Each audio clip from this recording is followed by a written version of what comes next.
order. Today is Thursday, August 29th, 2013. Clerk, will you call the roll, please? Councilor Graney? Here. Councilor Camardo? Here. Councilor Smith? Councilor Rozika? Here. Mayor Quill. Here. Would you please join me in the Pledge of Allegiance?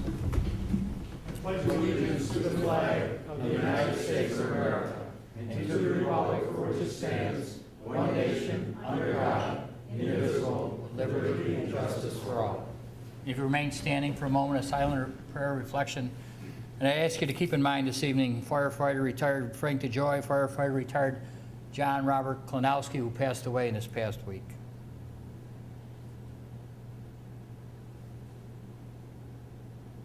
Thank you. Please be seated. Council, before we start in, resolution number 98 has been pulled, so that is off the agenda for this evening.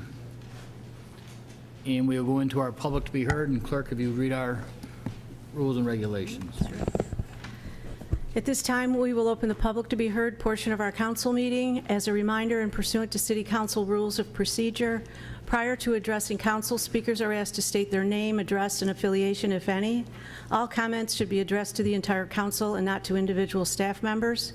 Your remarks should be limited to 3 minutes and concern only issues involving the City Council, city government, or matters of general city concern. All speakers before council should observe commonly accepted rules of courtesy. Personal attacks or abusive language will be ruled out of order. Thank you. At this time, is anyone desiring to be heard? Legislator Lattimore. Good to see you, councilors and mayor.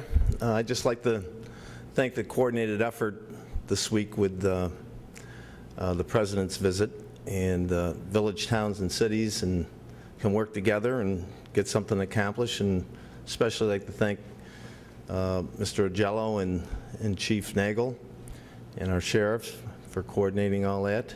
It's quite an effort and went very well. Thank you. Thank you, Mr. Lattimore. Is there anyone else this evening? Right here in front. You're next, Mr. Leogran.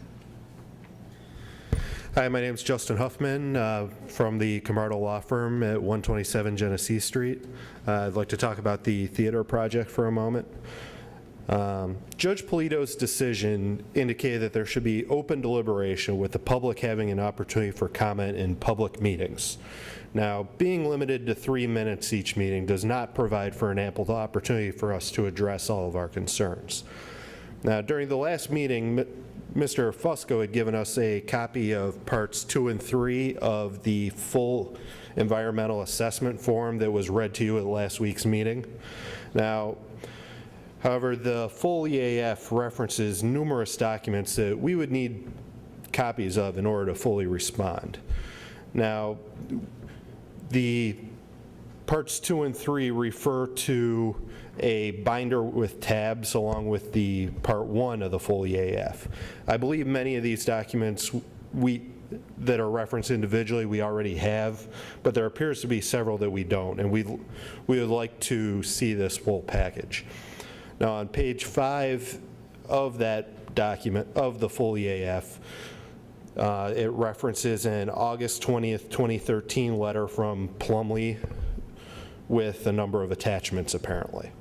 At page 14, it states that further, I understand that there has been significant analysis, field testing, and deployment of fire equipment documented that clearly indicates that the safe and reasonable alternatives allowed under the fire code have been deployed. Now, we would like to see these documents, and we would like to formally request those documents now, and we don't think that we need to go through a FOIL request in order to do so, but we'd be happy to if that is necessary. And we don't believe that this should be a secretive process, nor should this project just be simply pushed through and rubber stamped. We'd like all our comments considered. And we're also very concerned about the continued hesitation of the city to perform soil and groundwater tests. We find this to be baffling. Now, even Judge Polito had strongly suggested in prior court hearings that these tests should be done, and the continued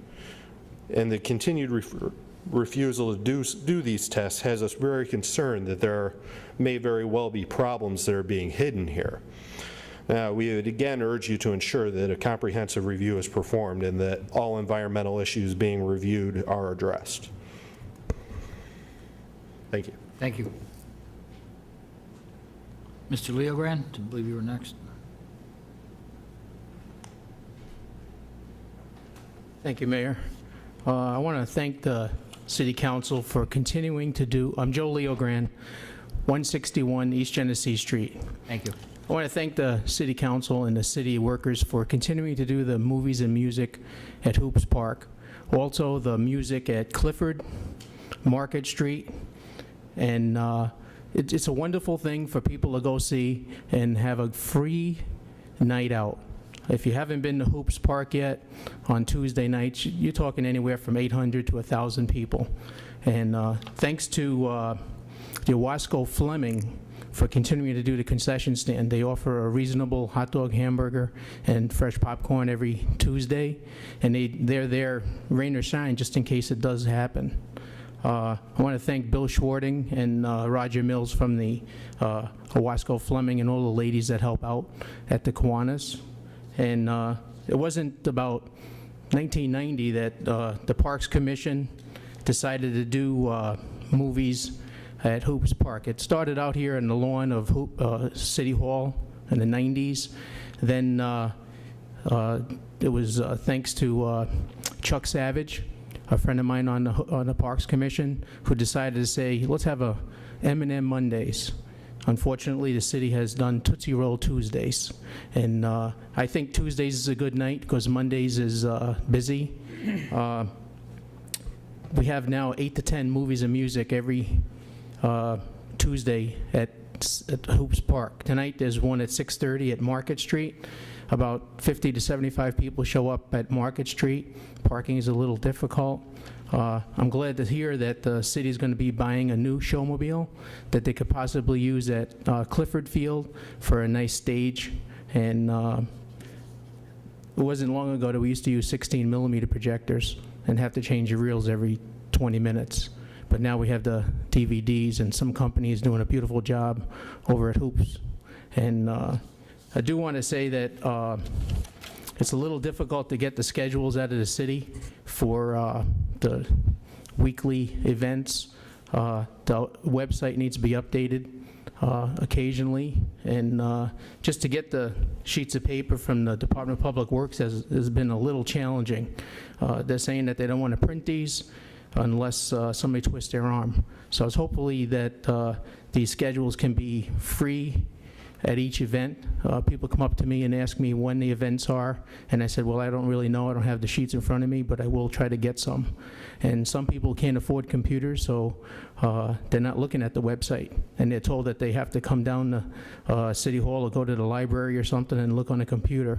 So it's hopefully these schedules can be freely given out at every event, and I'm volunteering every week to do this, and people ask me, you know, what's going on, Joe? I said, well, here's the schedule. They finally gave me some. All right, thank you very much. I just want to give these out to the city councils for the 4 remaining events. Can I do that? Sure, just if you hand to Mr. Kamara or whatever, we'll pass it around, so thank you. Thank you. These all the same, Joe? These all the same? Anyone else desiring to be heard?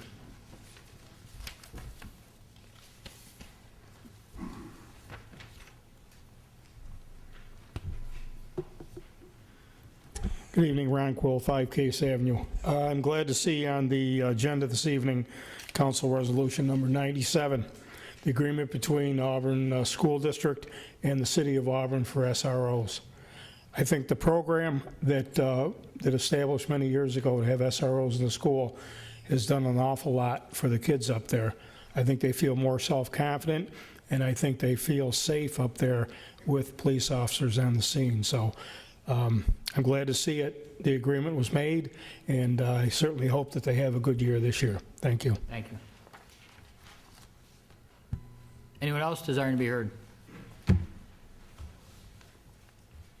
If not, we'll close that portion of our meeting. Move along to the approval of the meeting minutes for August 8th, 2013. Do we have a sponsor? Councilor Camardo, seconded by Councilor Rizzo. Discussion? Clerk, if you call the roll, please. Yes. Councilor Camardo? Yes. Councilor Smith? Oh, sorry, Counsel Rozika? Yes. Mayor Quill? Aye. Presentations or proclamations? None? Public announcements? I have a few announcements, meeting announcements. On Tuesday, September 1st, do I have that right? Tuesday, September 1st, the Planning Board will meet at 6:30 PM. I'm sorry, Tuesday, September 3rd, the Planning Board will meet at 6:30 PM. And on Wednesday, September 4th, the Human Rights Commission will meet at 5 PM. Thursday, September 5th, the Civil Service Commission will meet at 3 PM, and the City of Auburn City Council will meet at 6 PM. And that's it for the meetings. And one more announcement. Where is it? No, two more. The city's new parking rates are now in effect. The new rate is 75 cents per hour, and these new rates also offer the option of paying for just 20 minutes in 20-minute increments at 25 cents per 20-minute increment. And the rates are currently in effect. And the other announcement is good news. Our Streamline is now is in the mail, and it's been printed, and it's just like it used to be. We've been a little bit behind the last 2 months. We've tried to get it out, but now it'll be in the mail this week. You should get it in time for your next scheduled pickup, or you can download it from the website, which it'll be on the website tomorrow morning for you to have your September schedule all set. So that's the news Thank you. for that. Good. That's it. City Manager's report? Mayor, I have a few items, but I'd like to start with asking Chief Nagel to come forward. He and I talked a little bit about the presidential visit, and he'd like to give you a little bit of a recap of how that went and the city's involvement in that. Good evening. I asked the manager if I could just speak a little bit, and I think you all know that I'm not a big speaker, and I don't really like doing this, but I felt that I had to. It's not too often we get thanked. I'd just like to publicly thank the men and women of the police department for the work they did, the DPW, Mike Talbot, and all his workers. It was a great coordinated effort. We couldn't have done it without the drivers, the mechanics that we used. I mean, we used the mechanic 3 times during that night. Just a simple placement of barricades and cones. There was a lot of planning, a lot of man hours, a lot of logistics that went into it. And we couldn't have done it without everybody that was involved in it. I mean, I could go on and on, but simple things just like when the garbage was going to be delivered or when it was not going to be delivered, funerals, et cetera, just stuff like that that people just don't normally think about, and it's all the stuff that we had to think about. My people stood out in the rain, and they enjoyed it, and probably the best thing out of the whole thing was that the president came. He came here safely, he spent the night safely, and he went home safely, and so to me, to be a part of that, and my guys to be a part of that, it was a great honor, and I just hope everybody appreciates, and I know they do, but I'd just like to publicly thank them, because they don't get that too often, and I really appreciated what they did. That's all I got to say. One other thing. I did send these letters out to people that were involved, and I don't want to forget anybody. Obviously, the State Police and Sheriff's Department, New York State Environmental Conservation Police, Auburn Correctional Facility, Cuyahoga County Auxiliary Police, City Manager, the Streets Department, County Administrator, County Highway Department, which was big with the trucks. I mean, we had 25 dump trucks we were able to commandeer and use, which the Secret Service really, they were very appreciative of it. And I'm saying about the Secret Service, we were complimented several times on how our confidentiality, how this up until Thursday morning till around noon probably, it wasn't really out there that the president was actually staying in the city of Auburn. So it was, the guys did a great job in keeping that on the hush. And I really appreciate that because confidentiality is a big thing. I want to thank the Auburn Fire Department, Fleming Fire Department, Troop Fire Department, Senate, Cuyahoga, Aurelius, Weedsport, Owasco, Port Byron, and the Highway Departments, Town of Aurelius, Town of Senate, and Town of Springport. Like I said, I've sent all these people letters of thank you, but I just wanted to publicly do it because I think it's important. I guess that's about it. It went well, and it was a great opportunity and it was a great experience for all. So people in law enforcement and right down to the DPW workers, the guys that were humping the calls that night, they were just as big of a part as the guys that were sitting on post, because without the guys out there humping the calls and still protecting the city, we couldn't have done what we did at the Holiday Inn. So if I forgot somebody, I apologize, but I think I've covered a lot of it. So that's all I wanted to say. Thanks. Thanks, Chief. Another item, the comptroller released some new pension numbers, which are good numbers for us in terms of percentage decrease in future pension contributions of 0.8% for regular employees and 1.3% for police and fire. It doesn't amount to a huge amount of money, but I asked Bob Gauthier to run an estimate. This is for the next year when they would take effect and have an impact on our budget, based on a number of assumptions in terms of number of employees and so forth. We estimate that we'd save about $51,000 over what we normally would have been making in terms of pension payments with these small reductions. So that was interesting. And the other item is, hopefully you've all seen the memo that I sent to the funeral directors regarding a new procedure for ringing bell at City Hall, Old Wheeler, in honor of deceased veterans. We hope that will work. We've given a number of different phone numbers for them to contact and time frame to get a hold of us to make sure that we're available on weekends. So that's it. Thank you, sir. Under presentations of petitions and communications, we received a letter the mayor's office did approximately 4 p.m. today, and I'm asking the clerk if she'll read it into the record, please. And you, gentlemen, you have a copy at your place. Okay. It's a letter from the Office of the President of Cayuga Community College, Dr. Daniel Larson. Dear counselors, this letter responds to an email statement which is attached, read by Peter Ruzicka on behalf of Eric Ziza, Faculty Association President, during the public to be heard portion of the City Council meeting last Thursday, August 22nd. Via this letter, I am lodging a formal protest about the reading of that statement for 3 reasons. First, Mr. Ziza was not present, and it was read by Mr. Ruzicka rather than submitted as correspondence to the council. Second, it did not follow council procedures as referenced by Mayor Quill that prohibited personal attacks by name. And third, the statement was addressed to media reporters rather than to the City Council. The council should follow its own established policies and procedures for the public to be heard.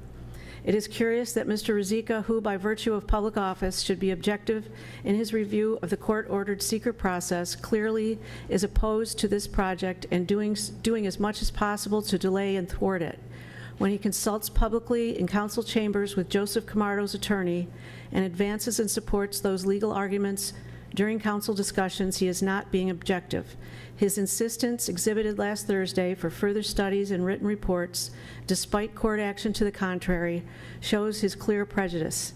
His several FOIL demands made in recent months upon the college and the county speak otherwise as well. His use of faculty association issues for purposes not germane to the secret process are another indication. It is clear that he seeks for topics, issues, and people who are opposed and/or negative to this project. As an elected official, this is unacceptable behavior, his own personal views notwithstanding. I reaffirm the information that you received in my letter dated July 30th and its attachment. Last Thursday, you heard the public statement by Jeffrey Edwards as chair of the College Board of Trustees in full support of the theater project. You heard from several people as well articulating their support, encouraging the council to take positive and appropriate action, and questioning why a certain individual would continue to oppose in light of overwhelming community and regional support, as well as commenting during Steve Lynch's presentation. Legal fees are incurred with this project due only to that opposition. Mr. Ziza's email attempts to make the theater project entirely my own, e.g. Dr. Larson to suggest that his underline added theater and further throughout his statement, while Mr. Ziza and the Faculty association may be entitled to their own opinions, they are not entitled to their own facts. As noted in my letter dated July 30th, referenced above, you have written documentation initiated by Stephen Keeler, Division Chair for English, Humanities, and Telecommunication at the college, of his enthusiastic support for the theater project. Mr. Keeler is a longtime Faculty Association Vice President, so it is curious why Mr. Ziza would make such a statement when the facts do not support it. It should be noted that Mr. Keeler was not ordered to provide that support, as Mr. Ziza claims. Indeed, he sees it clearly as an asset for the newly organized School of Media and the Arts, under whose aegis Mr. Keeler is division chair.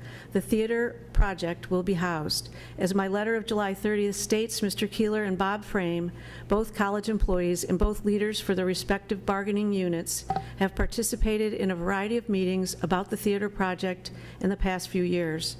Their input and discussion have been welcome and invaluable. Mr. Ziza claims that the Bisgrove Theater, refurbished several years ago, can handle all educational uses by the college. Again, I refer you to my letter dated July 30th.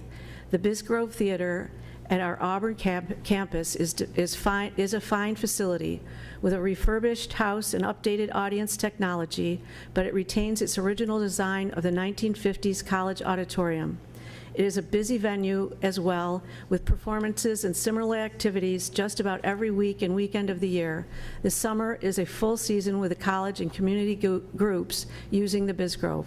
For the college to move forward with its new School of Media and the Arts and to establish itself as a premier academic training institution in upstate New York for musical theater, which includes the immediate components of theater, music, and dance, along with the related collateral areas in administration, marketing, and publicity, finance, and the like, the Schwartz Theater will provide, again from my letter dated July 30th, a 21st century state-of-the-art theater facility, not only for Cayuga students, but also for the Musical Theater Festival and all community groups, parties, and people who use it, with synergies between the two performance spaces on and off campus and others in our community.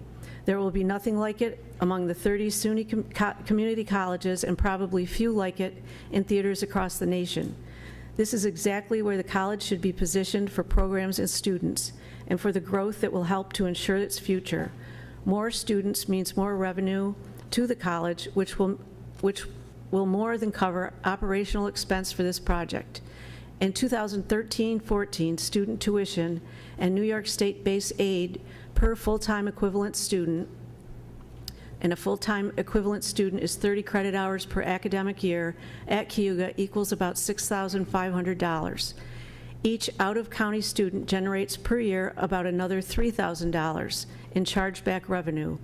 If 40 students were to be part of a musical theater program, the college would realize between $260,000 and $380,000 in revenue under those figures. This would more than cover the $125,000 in personnel, equipment, production, and maintenance cost for which Mr. Ziza expresses such concern.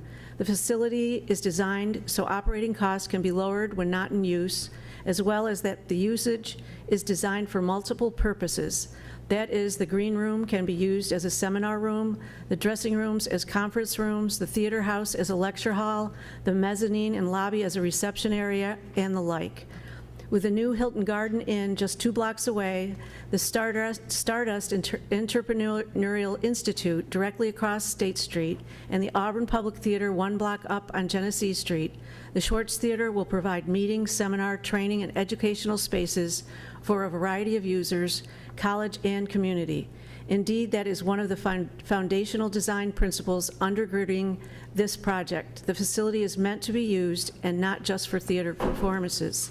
In our discussion with CAP 21, the musical theater training program long associated with New York University, our conversation has been that students would attend Cayuga Community College at our tuition rates. This is far different from the claim that Mr. Ziza alleges in his statement. Our partnership with the Musical Theater Festival would bring not only summer performances to the Schwartz Theater, but also CAP 21 faculty and staff to the college as guest instructors during the academic year.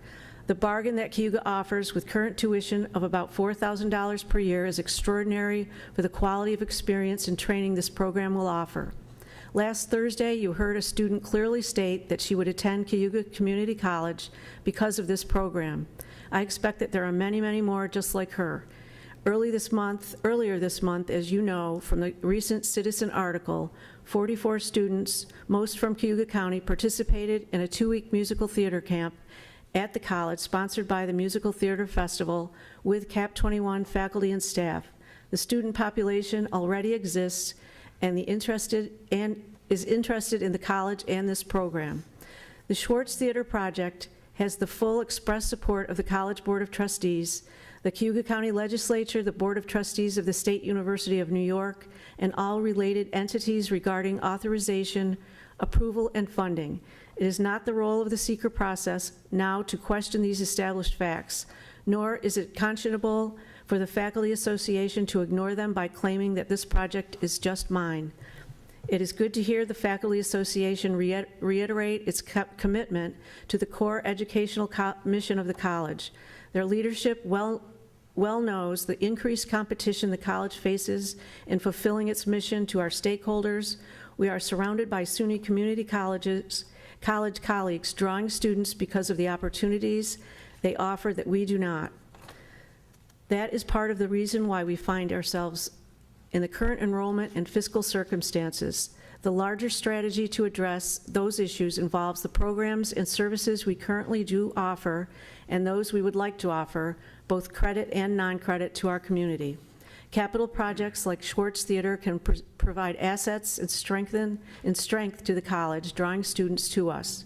As I expressed during my comments last Thursday, the Faculty Association leadership, which throughout its history apparently believes that its adversarial stance is the only way to maintain its supposed prerogatives, continues its posturing with statements such as the one from Mr. Ziza read to you. Not only is it questionable if they actually do speak for the college faculty regarding the theater project, it is incongruous that they would oppose initiatives and projects that can help to maintain, sustain, and expand faculty ranks. More students will bring more revenue, which translate directly into salaries and benefits.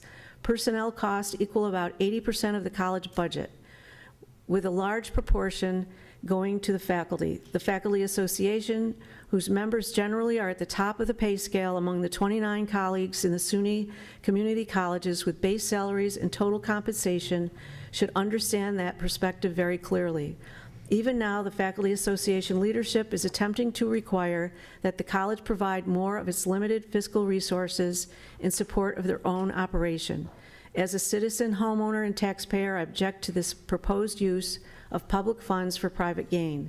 For the college to survive, much less thrive, we must remain competitive. The Schwartz Theater Project, along with all projects and initiatives the college undertakes, aims to do just that. We continue to invite the Faculty Association to work collaboratively with us in these endeavors. The response of the leadership thus far has been unyielding, opposed, and negative. That truly is unfortunate. As always, I am happy to respond to your questions about the seeker process as we proceed with the project. Sincerely, Daniel Paul Larson, President. Thank you. Do you have anything else under that category? No. Seeker resolutions? None. Ordinances? None. Council Resolution Number 97 of 2013, authorizing the mayor to enter an agreement on behalf of the City of Auburn with the Auburn Large School District for the assignment of SRO, school resource officers. Councilor Graney, seconded by Councilor Camardo. Agreement Resolution Number 97 of 2013 by Councilor Graney, seconded by Councilor Camardo. Whereas the City of Auburn and the Auburn Enlarged City School District have previously entered into agreements whereby the Auburn Police Department assigns police officers to act as school resource officers at designated schools of the Auburn Enlarged School District in order to promote communication and cooperation and to establish a partnership amongst students. And whereas the assignment assists the school district to create a safe and secure environment for students and staff through law enforcement, and to assist in identifying and referring students with specific needs through appropriate programs and counseling. And whereas the previous contract for services has expired and it is necessary to renew a contract that will provide 4 school resource officers for the 2013-14 school year, and the reimbursement for these services from the school district to the city shall be in the amount of $231,982. Now therefore be it resolved that the parties do hereby agree as follows.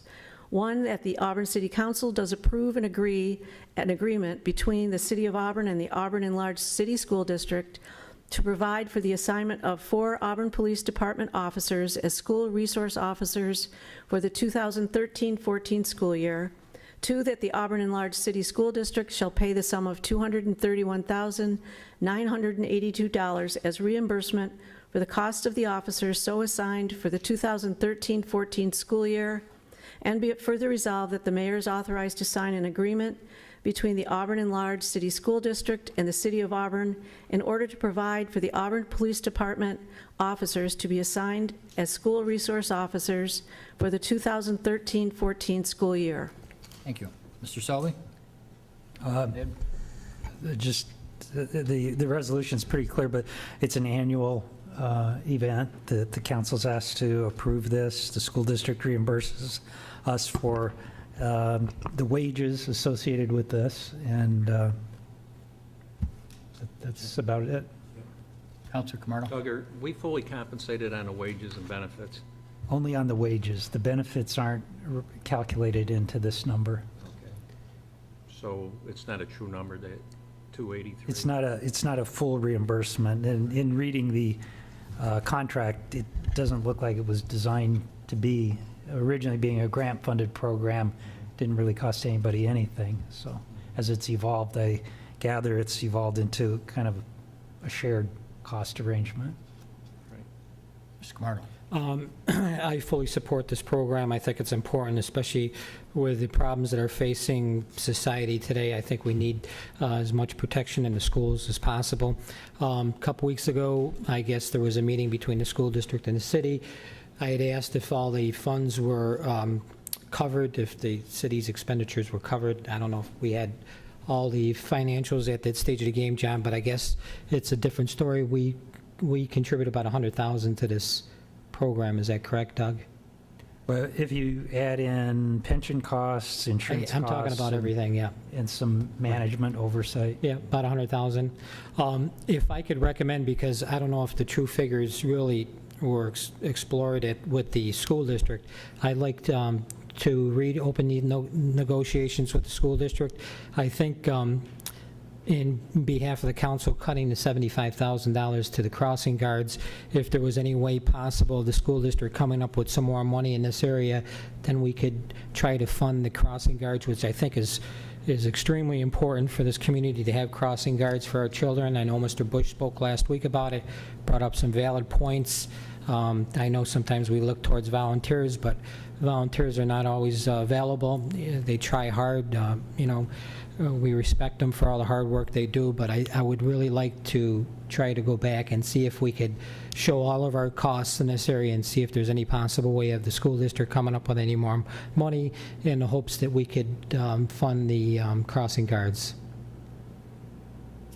Counselor, if I can understand you correctly, you're more than likely going to vote for this, but once this is in place, we're going to reopen, or you do not want to pass it? I would like to see it tabled for at least a week or so, that Mr. Selby could have some communication with the superintendent of schools. I know we're going to have officers there, and when school starts, I'm not saying hold that up, but before we have an actual document that's signed, I'd like to have him have some further correspondence with the superintendent, if possible. I see the police chief's here. Chief, you want to make any comments on this? And I don't know if he heard you. renegotiating this? I mean, I know it's just the sergeant, brought in front of you, but sergeant's with you also, so you're SRO. Yeah. We've had some meetings. We've been talking with Corporation Counsel and the manager. I mean, there is some costs that are a little over. So Were they aware of that day, that how much of our cost we contribute to that program? because when I asked, it was led to me to believe that we're 100% reimbursed for it, I don't know if they unfortunately. know the actual cost, but I think they're, well, I'm pretty sure But see, that's- they're aware that we do extra things such Sure, as sure. dances and Yeah, but I wanted sporting them, events, et cetera, stuff I like that. wanted That's, at least the new superintendent to know, and at least the board to know, that we come up with probably, I would say, over $100,000 to support this program. If there was any more money that we could participate in, then we would try to fund the crossing guards. when I did my budget presentation, I think I mentioned that there was roughly 18,000 to 20,000 that was on us as far as I think it's much more than that, isn't it? overtime costs or something along that lines. I believe Well, that according was. to the- And we've talked to Mr. Rossi about that, and Mr. Selby about that. According to the numbers that Doug gave us, we're reimbursed $230,000. Without benefit, or with benefits, it's $256,000, and not taking in consideration Sergeant Dan's salary that's attributed to this program. That's not in there. Right. That's So true. that's So what I'm if saying. he's probably, Sergeant Dan's time is probably a minimum of 50% involvement in the program, so, whatever the pension costs on that, and obviously his salary and benefits, I mean, that's added to it. You could add to the cost, obviously. I got a question for Sergeant Dan. The overtime costs, where do they incur the overtime? I just figured the overtime, and it was about $37,000. But out of that $37,000, there's about $16,000 of it that's reimbursed by the Partnership for Results. That's part of an after-school program that the officers participate in. They do, extracurricular activities with the students and the staff after school, but that's reimbursed. As the chief said, the number actually is probably close to about $22,000 that we actually incur, myself and the 4 SROs, for overtime extracurricular stuff like athletic events and dances, and probably 95% or close to above 95%, I'm safe to say, is taken as comp time. So the guys take it as comp time, and they use it for time off in the future. Okay, Counsel, just so that you're aware of, there have been ongoing discussions with the chief and I and I don't know if it is. the school, in that our contract states specifically that any alteration of hourly work by the SROs has to be with the consent of the police chief. I don't think that was adhered to very strictly in the past, and we have reiterated to the school district that that is something that has to be more closely monitored, and that we just don't want to find out about it after the fact. And if the chief believes that that is not a proper adjustment of the SRO's schedule, that it can't happen without his consent. So there are ongoing discussions, and I appreciate that we did not have all the information. I just think that they should be aware of how much the city contributes, so that, they have a grasp, just like we need to, on what the program costs the city of Auburn. And if we could open up negotiations, like I said, and they knew that we were going to try to fund the crossing guards with some of that money that was reimbursed, that maybe we could move ahead in that area. So that's what I... Counselor Diner? There is a motion on the floor to table Well, this. yeah, no, I didn't. I wanted to have some discussion on it, but I will make a motion that we table it till Doug can talk to the superintendent. And, I'm fully in favor of this program. I don't want to delay it at all, but I just want to make sure that if there's any extra monies that we can seek out, that we could try to do that. Yeah, I'll second that motion. I think it would be good. I know they're on their budget cycle. They're off our budget cycle, but it'd be nice to get something, at least an agreement before their next budget cycle that we can all live with. Sure. And I'd like to see a budget put together, and they got to live within that budget. Absolutely. Yeah, just to reiterate what you've stated, Counselor, we do want to start the program here regardless. Yeah, I have no And problem with the school starts program starting. week. I just, before we sign Just so it. the chief has a clear Right. direction. So does this have to be voted on tonight, so the SROs are... No, we could make it effective, backdated effective as of today or the start of the school year. That's when it really starts. Very good. There's a motion on the floor by Counselor Camardo and second by Counselor Rozika to table this for 2 weeks, Counselor, or Is that fine, Doug, with you? at city's earliest convenience? Yes, We'll try to do exactly. it as quick as we can. Does that fund our SROs? I mean, are they going to be in the schools right now if we don't pass this resolution? Yes, that's what I just asked, that it's a consensus among Sure, council that we can absolutely. start the Yep. program without the I'm county. just looking for some extra monies here, like I said, so. Yeah, I'm in agreement. So have you called the roll in regards to the Table. tabling resolution number 97? I will. Counselor Graney? Yes. Counselor Camardo? Yes. Counselor Rozika?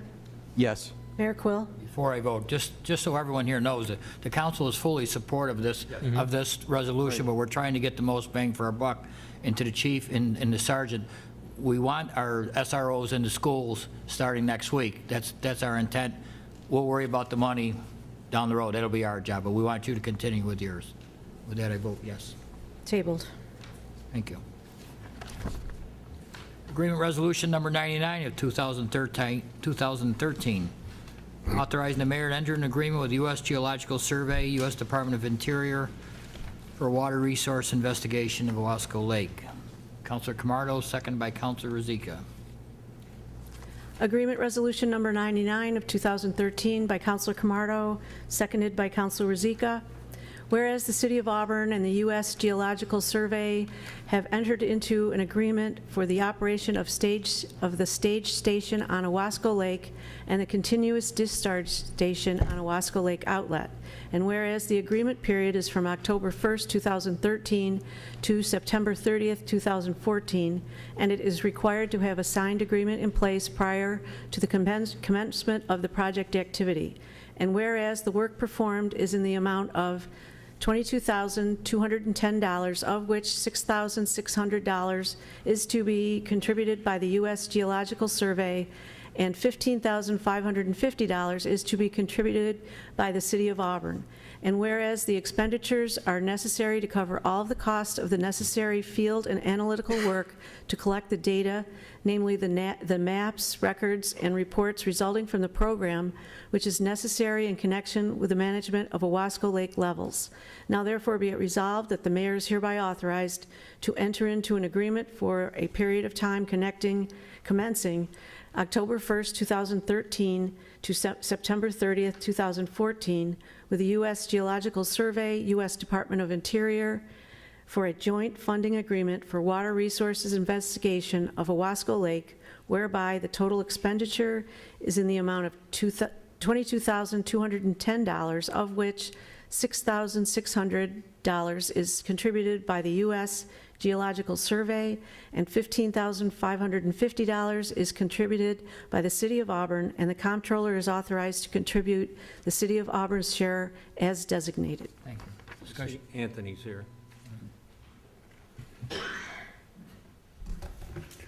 This is a fairly routine agreement. It's a cooperative effort.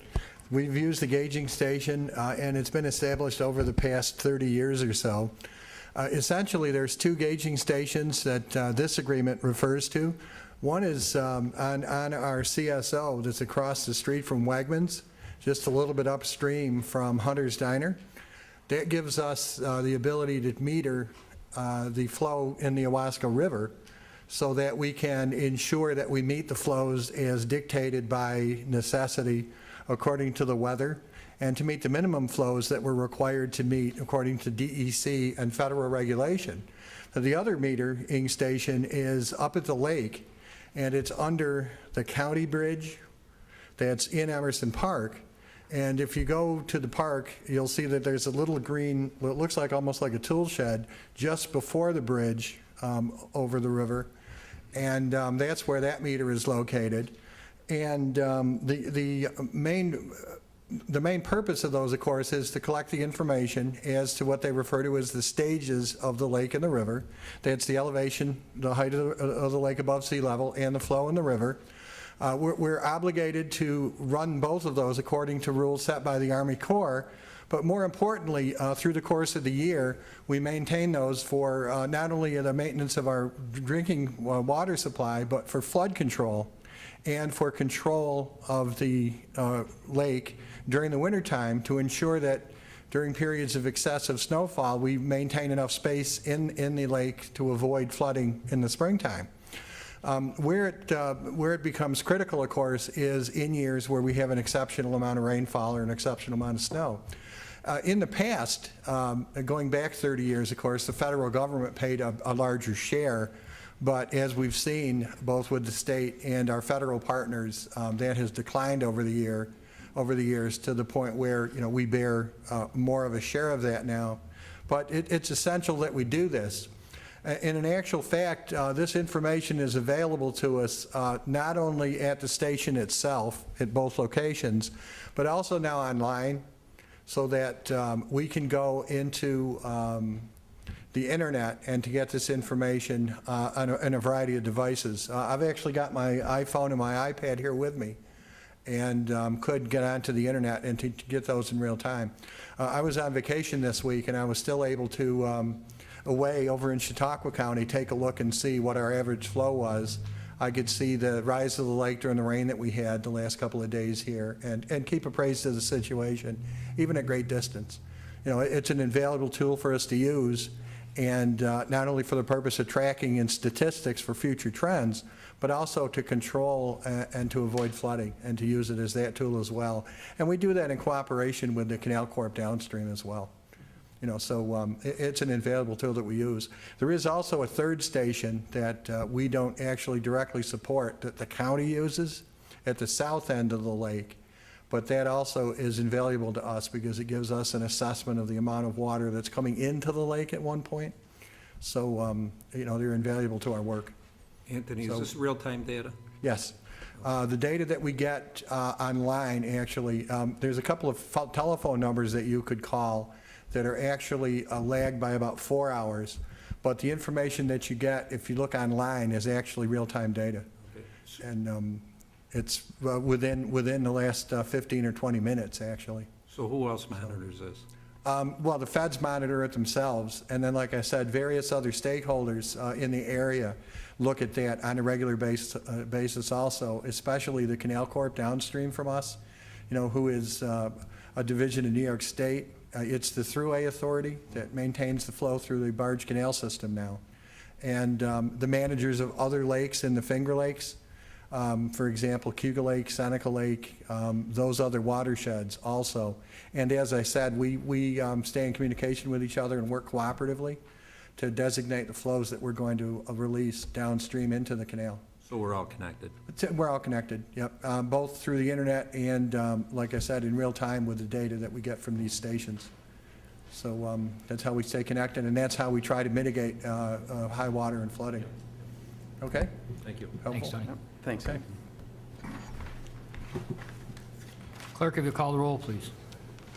Counselor Greenie? Yes. Counselor Camardo? Yes. Counselor Rozika? Yes. Mayor Quill? Aye. Carried.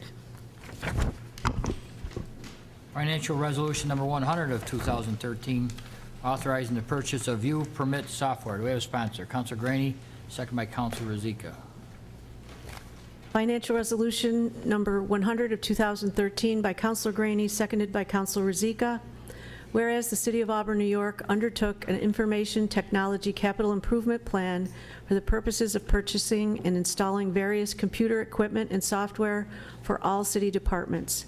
And whereas the plan allocated funding for the code enforcement and asset management software in the amount of $95,000, and whereas View Permit software by Viewpoint Government Solutions provides the functions and features required for the code enforcement and asset management, plus additional functions useful to multiple city departments and the city's geographic information system. Now therefore be it resolved that the City Council authorizes the purchase of View Permit software in the amount of $66,400 as outlined in Appendix B, Cost Proposal Option 3, herewith attached, the cost of which is to be charged to the Computer Upgrades 2011 capital account. Council, we have Jenny Haynes, we have Billy Lupien, I know who was part of it, and also we have Dave Stathis, our, as we call him, our computer guru, so.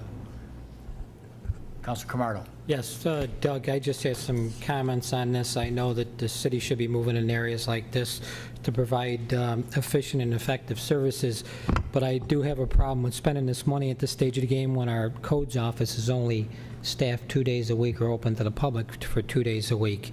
In further conversation I had with complaints from constituents, I went to codes, and they've continuously reported to me that they don't have the staff, the staff in the office to send out notices to individuals about high grass complaints and so on and so forth. So I really think some of this money should be used to hire somebody in that office so that the office can be accessible 5 days a week during regular business hours.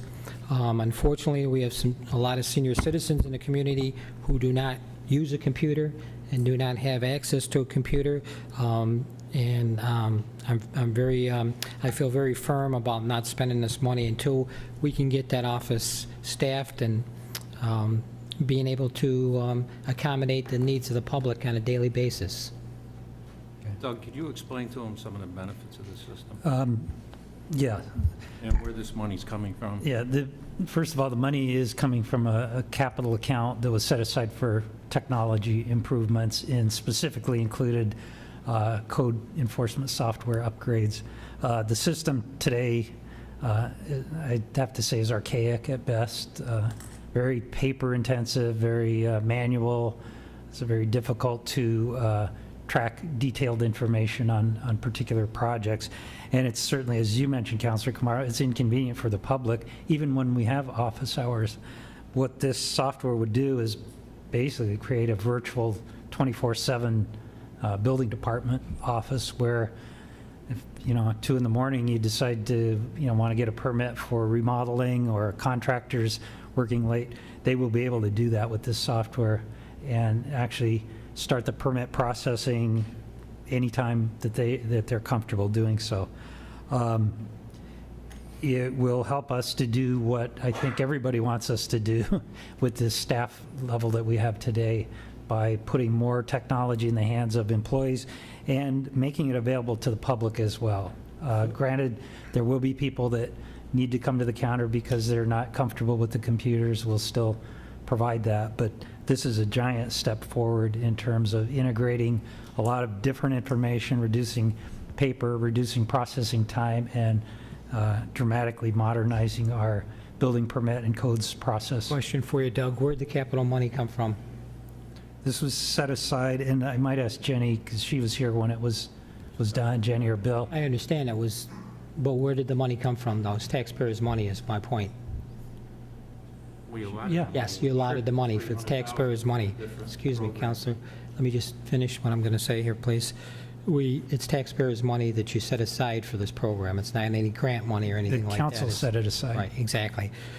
Second point, how does this alleviate the flow of information in the codes office? Once this information is received, it takes somebody, a human being, to go out and process it and so on and so forth. How does that alleviate not having somebody in that office? How do you get around not having somebody in that office who has to send out notices, who has to stuff envelopes and so on and so forth? We're already down, the council did not fund a part-time building inspector or code enforcement officer, so this system's not going to go out and do inspections. We're down 2 people in that department. Those are the points that I'm trying to make. I think we should try to get somebody in that office so that they can carry through the clerical responsibilities that are very important in that office, and then this could be a step down the road that we look at. Doug, can you also elaborate on if a code officer goes out to do an inspection, he can issue the inspection right there? Right. Part of this package is a mobile module that allows, through the use of tablets and field printers, to be able to issue documents right there in the field, whether it's some kind of enforcement action or a certificate of occupancy. What it does is actually build capacity for the staff that we already have to do some of those kinds of things that staff have to do in terms of the kind of communications and letter writing. This will relieve them of the more mundane tasks that we often see ourselves doing, with a lot of paper notes that have to get transcribed and put into file cabinets. So if we adopt this policy, are you going to open up codes 5 days a week? We still don't have the staff to do that. But this is the trend of what everything is going to, is this automation. I mean, this is a positive step. It's this is what I see it as, of course, I'm very comfortable with software. To me, the convenience, the fact that the guy goes out on inspection, even if it has to have a revisit, he pulls up the file of the previous individual. It's all right there. He knows exactly what he's got to look at, what he's got to prove, and can issue it right on site. I think that there's a huge value there. It's going to lower the amount of staff required. We're not going to have to stuff envelopes. They can do it right on site. Absolutely. And the process time is going to be handled. It'll be all back into a server, a virtual records department, so to speak, and all accessible and pullable for every piece of information regarding that property. All the permits, additions, everything can be loaded in this database so they have a full understanding of the properties and everything before they even get there. You make good comments. I have no problem with those comments that you made, but when your constituents call you and you need to call somebody at codes, it's not open all the time. Or if I have a complaint or anybody has a complaint, the office is only open 2 days a week. We're not staffing that office 5 days a week. This would open the office 24/7. So you're going Wouldn't it, Doug? They are all valid points, and I have to tell you, being former department head as Jenny was with the code enforcement, the biggest complaint we received that I remember was a different inspector would go back for a re-inspection or a third inspection, and they would find other things that were overlooked the first time. One of the features of this program, I believe I'm correct, Jenny, or whoever, there is a checklist for the inspector to go through as to what they are looking for to save some of these bad relations with the public.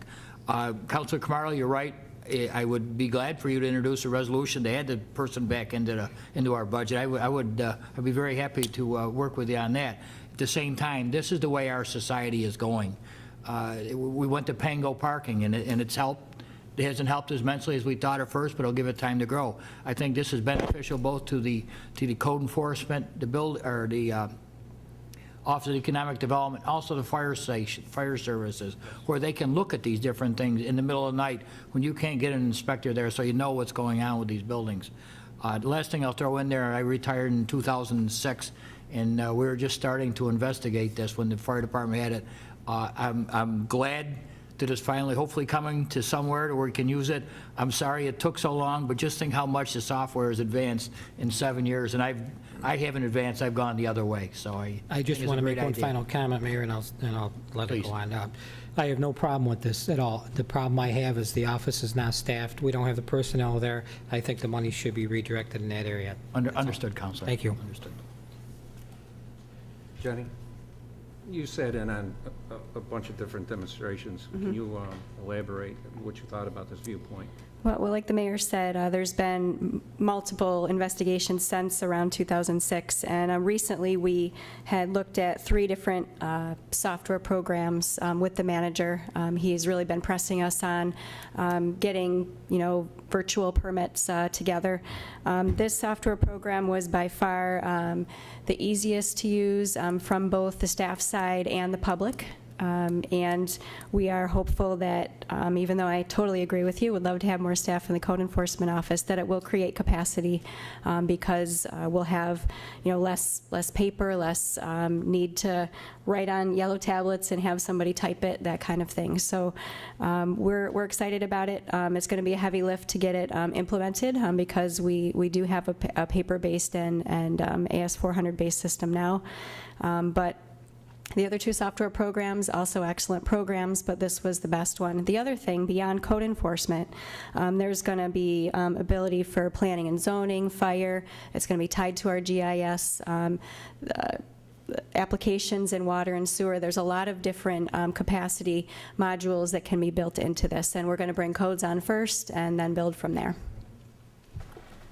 I look behind you, Jenny, police officers in the hallways, they normally are. Many years ago, I'd hate to have been the police chief to first put computers in their vehicles.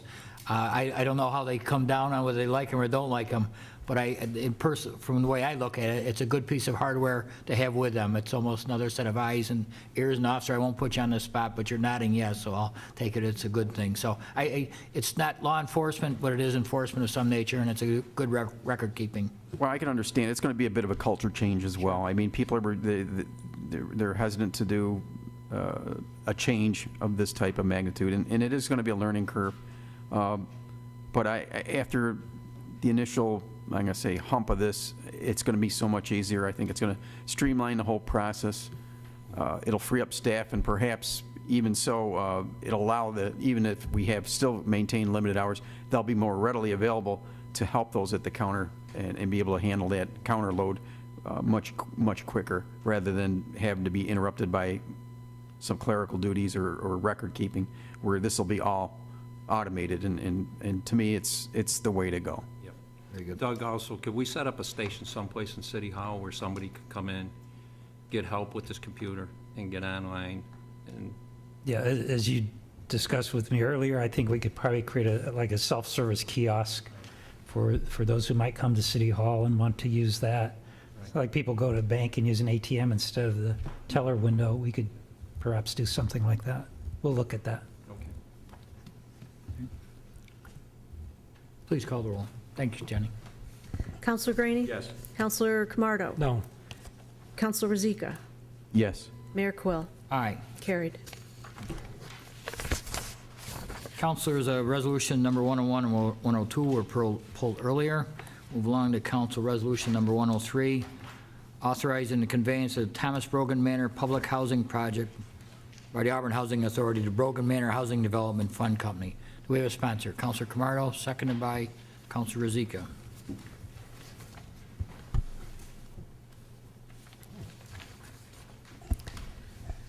Council Resolution Number 103 of 2013 by Councilor Camardo, seconded by Councilor Rozika. Whereas the Auburn Housing Authority is the owner of certain real property and improvements commonly known as the Thomas Brogan Manor Public Housing Project, located at or near 37 Olympia Ave in the City of Auburn, County of Cayuga, New York, which consists of 88 residential units situated in 18 buildings. And whereas the city, the authority, and the state of New York, acting by and through the State Commissioner of Housing and Community Renewal, have heretofore executed a certain contract for loan and subsidy dated as of September 29, 1969, as amended, which pertains to the project. And whereas the physical condition of the project has become dilapidated and deteriorated over time, yet the authority does not have sufficient resources available to remedy such dilapidation and deterioration, and whereas the authority desires to redevelop and rehabilitate the project in order to provide the current residents and others with improved, safe, decent, and affordable housing, and whereas the infusion of private enterprise and private capital are essential components to such redevelopment and the continued success of the long-term viability of the project. And whereas the authority has indicated that the transfer of the project by the authority to Brogan Manor Housing Development Fund Company, Inc., as nominee for Brogan Manor Limited Partnership or any similar entity designated by the authority is necessary in order for the project to obtain the benefits of federal low-income housing tax credits and to otherwise accomplish the redevelopment of the project. And whereas in accordance with the terms and provisions of Section 58B of the Public Housing Law of the State of New York, a sale or lease by a housing authority of all or a portion of a project in order to obtain the benefits of any federal program of assistance for low-income housing is subject to the approval of the Commissioner of the New York State Division of Housing and Community Renewal and the local legislative body. Now therefore be it resolved by the City Council of Auburn, New York, that the sale or lease of the project by the authority to Brogan Manor Housing Development Fund Company, Inc., as nominee for Brogan Manor Limited Partnership or any similar entity designated by the authority is hereby authorized and approved, which sale or lease shall be upon such terms and conditions as the authority may deem appropriate. And be it further resolved that in connection with such conveyance, the mayor of the city of Auburn is hereby authorized to execute and deliver on behalf of the city an amendment to the loan and subsidy contract materially in conformance with the form of same annexed hereto as Exhibit A and made a part hereof, as with such modifications or additions as the mayor deemed necessary or appropriate, and be it further resolved that the mayor of the city of Auburn is hereby authorized and directed to take any and all actions and execute any and all documents or instruments that may be necessary or desirable to carry out the intent of the foregoing resolutions, and be it further resolved that the foregoing resolution shall take effect immediately. Mr. Rossi, would you like to clear some of the muddy water, please? Well, I think it's even better that Stephanie Hutchinson is here, who's the executive director. But it's my understanding, Stephanie, you can correct me if I'm wrong, that the city has a responsibility if there are shortfalls in the program, and during its existence, the authority has never come back to the city for any shortfalls, but we are still liable, and this transfer is going to help the finances and also help with the condition of the facility. Correct. It's a very good summary. John, would this relieve us of any future obligations to, or would we still, the city still have those obligations? Because it's going to another entity, Stephanie, I'm not sure. Brogan Manor, all responsibilities from the city's point of view will be absolved. So by going in this direction, we're absolving the city of any Any obligations? operating deficits, any issues at Brogan Manor, correct. And it is clear that there's no financial impact on us at all here. No. Well, it relieves us of that Well, I mean, for potential the better. liability. Yeah, right. Quite a bit. Correct. And it will allow us to rehab Brogan Manor, which we've received funding for, so. Excellent. How long ago was that rehab? It was built in around 1975. Nothing So else it has hasn't been done. received any Just routine substantial maintenance. improvements since, correct, just routine maintenance. So this will be a complete rehabilitation of the property. Windows, insulation, doors? The property, it will be completely gutted. Like everything except for the windows, actually. It'll be walls, floors, interior doors, exterior doors, siding, site work. It's a $12 million construction project. so- Stephanie, will this be done in stages so that we're not dumping a lot of people out on the street, obviously? Yep, it'll be done in 4 stages. If you're familiar with the layout of Brogan Manor, there's 4 different blocks of apartment buildings. So in stage 1, we will temporarily relocate those tenants into temporary units that we've prepared on site for 6 months. Once their unit is ready, they'll move back into the block from which they came. By temporary units, you're probably talking trailers, right? No. Trailer, We haven't been leasing up at the property, so we currently have oh, you have enough some vacancies. prepared vacant units Okay. for people to reside in temporarily. Well, I So- was thinking that maybe if you had all the Yeah, occupancy. no, they'll have a unit that's of at least equal size to the one that they're in now to reside at temporarily. So there, obviously, no one's getting put out on the street here. No, that would be illegal. Stephanie, will your staff, not you necessarily, be physically helping the people with the move? You know, if you have some older Yes. disabled individuals? Yep, we have a relocation specialist who's been working with the tenants steadily right along. We have moving companies lined up. Tenants will be reimbursed for any costs they incur and then some. So we are definitely on top of that. Our staff is, as well as the relocation specialist who's working with us. Very good. Thank you, Stephanie. Thanks. Thanks, Stephanie. Clerk, if you'll call our roll, please. Counselor Graney? Yes. Counselor Camardo? Yes. Counselor Rozika? Yes. Mayor Quill? Aye. Carried. Local laws? None. Table legislation? None. Other business? City manager? Do you have anything you want to add? We have you down for reorganization of city departments, and also we have police chief. Not this evening, no. Okay, for either of them? No. Okay, counsel? Counsel Camardo? Just a few things. I know you want to leave early tonight, Mayor, so I'm going to keep it short. Quickly, Doug, thank you for taking care of that, the bell ringing ordinance, or whatever you want to call it, our obligation, our appreciation to our veterans. There will not be any $85 charge on Saturdays, so thank you for taking care of that. Thank you for council members and the mayor for supporting that. Mr. Schmidt came in last week about Katy Street. I'd like you to talk to Bill Lupien about that so we could follow up. I know we had a late meeting last week. We didn't get a chance to address those few things. John, what kind of correspondence do we have with the Troop Avenue, the poles that are still in the street? I've gotten a call again this week. Yeah, Mark Odrowski from the engineering department reported that all but one utility is off the pole, and they've been dragging their feet. We've been after them weekly to get it done. Once that, and I'm not sure if it's built. Do you remember which one it was, whether it's Verizon or which one? I think Verizon's the only one What left. obligation do we have, or what can we do in the future? Anything with them at all? I don't know, we'll look at it, but it is disheartening that they take so long to do that. Well, it puts us in a Yeah. liability situation. We'll keep after that, okay, very good. Doug got a call from an individual. She's trying to get a hold of you.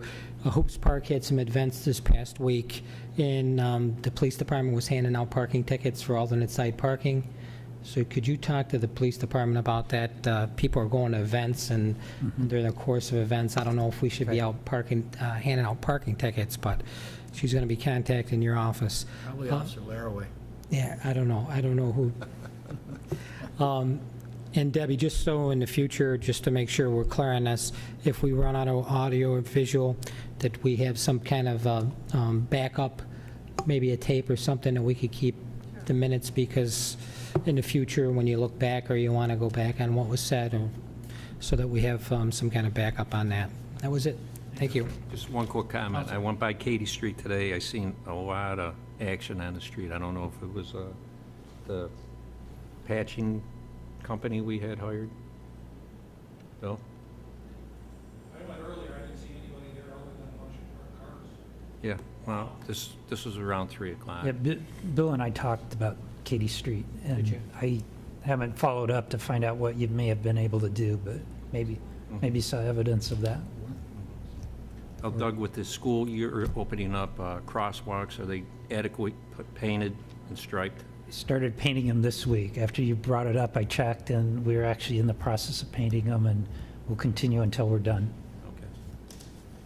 Councilor Ruzicka? No, I'm all set. Council, I just want to fill yourself in, everybody here and anybody at TV, tell you about my week. Yes, last week it was an eventful week, but I received a phone call on Monday afternoon. I was out of state from the White House, and I thought, yeah, sure, this is really who it was. But I've been prepped prior to that to receive the call. I was told I was going to possibly meet the president on Friday, but I didn't even know that much. So I had to give up my pertinent information so they can do the background check, and I'm happy to report that I did pass. There was nothing found, or they haven't caught up with me, one or the other, or both. Did not receive word till just prior to the council meeting on Thursday. And as I was on the first day, I was told on Thursday not to mention this publicly to anyone. I don't like it blocking out information, but I was doing what I had to do. Friday morning, I arrived. I was appointed time was at 8:30.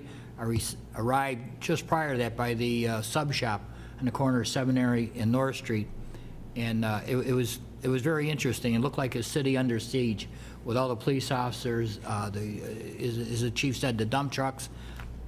I walked up to one of the officers and said, "Look, I'm supposed to be across the street at a certain time." He got on the radio, got me across. In the meantime, there was 2 gentlemen on the roof with binoculars and some type of weapons. I didn't want to get a close look. I took their word that they were weapons. The police chief came over and escorted me into the lobby. I made my contact with the individual I was told to contact, shuffled around the Holiday Inn for a bit, but I had approximately 30 seconds with the president, got to shake his hand, had our picture taken, pulling a typical Mike Quill. I had my middle button on my jacket on the top buttonhole, so you'll know it's really me. I was very nervous going in because I had one of our brass keys in my cell phone, and I kept telling every Secret Service agent that I could get to listen to me that I had that in my pocket. I didn't want to pull it out and look like a weapon or something, so I ended up just holding it in my hand, and had the picture taken with the president. He was very cordial. He thanked me for my service as a veteran.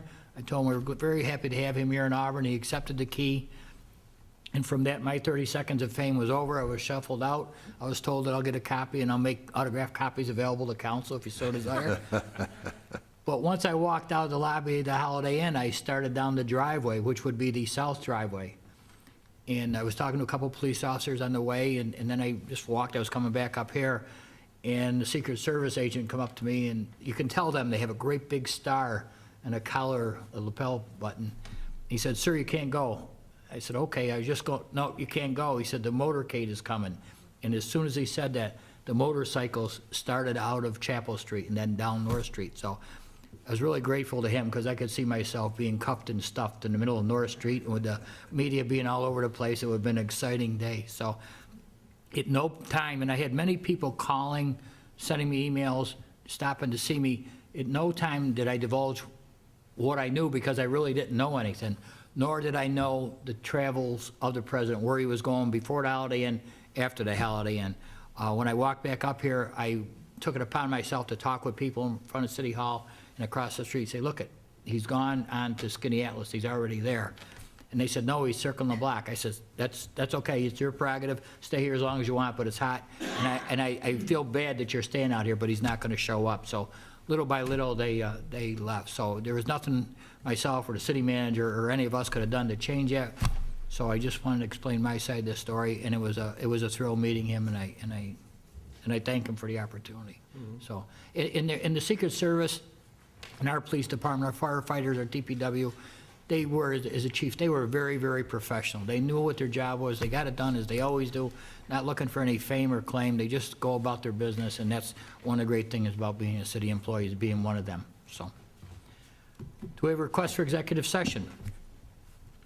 We have a couple items that we'd like to brief you on. I know one is a matter of legal Yeah, contract negotiations, and I can give you an update on a union-related litigation. Very good. This time I entertain a motion. Councilor Camardos, seconded by Councilor Graney, for executive session. Clerk, have you called the roll, please? Yes. Councilor Camardo? Yes. Councilor Zika? Yes. Mayor Quill? Aye. We'll be in recess for executive session.